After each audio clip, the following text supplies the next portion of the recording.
C'est le grand sujet, la relance commerciale, puisqu'en effet les recettes diminuent et les charges augmentent depuis 4-5 ans.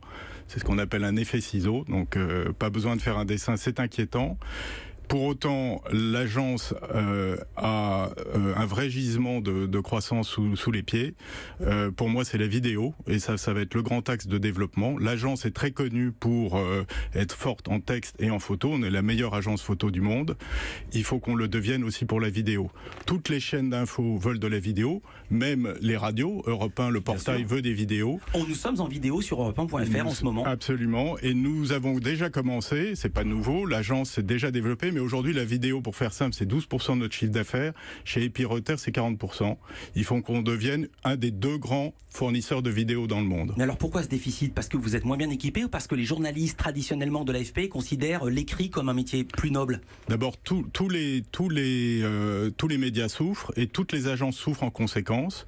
Et il est vrai que sur la vidéo, l'AFP a un peu tardé, mais elle s'y est mise il y a quelques années. Elle a déjà remporté de grands succès. J'en citerai qu'un. La BBC a lâché son contrat avec AP pour nous prendre comme 2e fournisseur de flux vidéo. BBC, c'est quand même une belle référence. Et on a des contrats en cours qui sont en négociation, par exemple avec la chaîne allemande de ce type, et c'est très prometteur. Mais en même temps, vous ne pouvez pas être partout. Comment on peut lutter contre les nouveaux médias? Tout le monde n'est pas journaliste, mais tout le monde peut faire le travail de journaliste. Regardez l'exemple de Mamoudou Gassama, le jeune Malien qui a sauvé un enfant de 4 ans accroché à un balcon.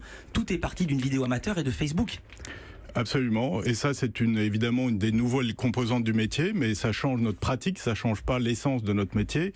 Notre métier, c'est de collecter des témoignages. Aujourd'hui, on les témoigne avant tout sur les réseaux sociaux.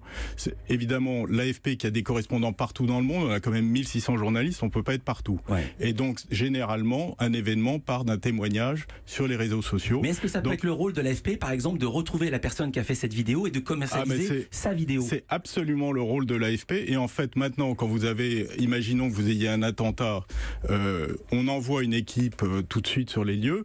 Et en parallèle, une autre équipe regarde quels sont les témoignages qui existent, qui circulent déjà sur les réseaux sociaux.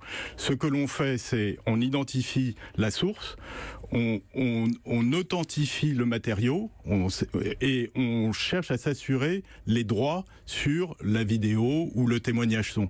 Donc ça fait partie intégrante du métier maintenant.